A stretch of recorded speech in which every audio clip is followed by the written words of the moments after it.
Project-based learning here at Creative Arts Charter School is essentially an in-depth investigation around a real-world topic, and a topic that students can readily connect to. And often teachers frame that topic within a question. Students are immersed in trying to answer that question through fieldwork. And that fieldwork can involve developing a survey, going on field trips, doing research, building models. And it's done in such a way that students are really motivated to learn about this real-world topic. The investigation happens over an extended period of time, from a month to 6 weeks or even longer. And that's at the discretion of the teacher following the children's lead. Essentially, within the project-based learning process, students as learners begin by questioning experts around the topic. And so they really learn how to observe and ask questions to learn more about the topic. And then from there, students are starting to make connections. So they're linking what they already know about the topic with what they're learning from that expert. And then the final step is for students to share what they've learned, to apply the learning around this topic with others.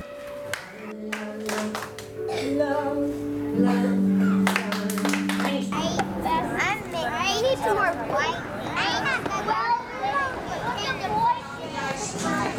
Jagged and spiked that rise from the sea in this cold here. The goal for me when teaching in this project-based learning method is to have the kids connect with animals or plants or people in parts of the world that they're not familiar with. We sort of did just a brain dump, like what do we know, what do we want to know, and what do we wonder, which are some thinking routines that I use in here. And after that, I sort of had them start by creating a map of the world, and so I wanted them to know where are things located. And in kindergarten, we just started with continents. We learned a lot about life cycles, and we took different kinds of transparencies, and I had the kids make sketches of krill and zooplankton and fish and various other creatures that live in the Arctic Ocean. And then they transferred those images onto transparencies and painted them, the backgrounds, and cut them out. And then we did a layering art project onto an ocean that they had painted. I brought in 2 scientists who study Adelie penguins in Antarctica, and then I brought in an environmental activist. We sewed penguins. We made a giant iceberg where we painted boxes and kind of put it up around a loft I have so that the kids could really feel like how big an iceberg can be and how small it can be and what it feels like to have something on top of it or below it.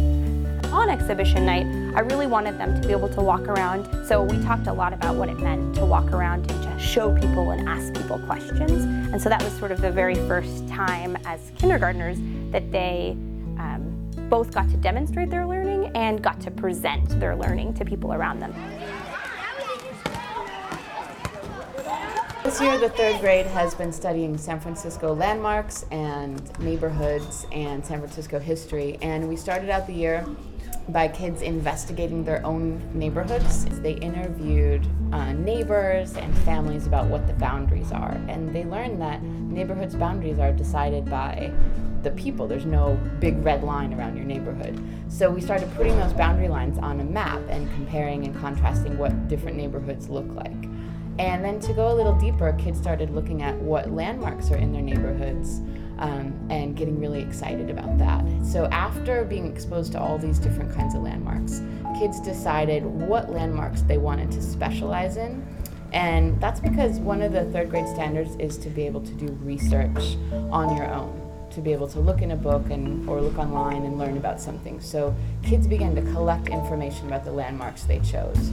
This is their own first polished, published piece of research that they've done, putting it all together. Ultimately, where this project is going is next semester we're going to do some community service project. After we mapped the neighborhoods, the kids measured the perimeter of the neighborhood and found the area and compared them.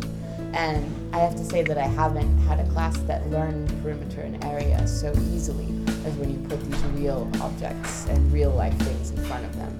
it's part of the standards to study neighborhoods and history. But we also wanted to make sure that kids were really invested in San Francisco.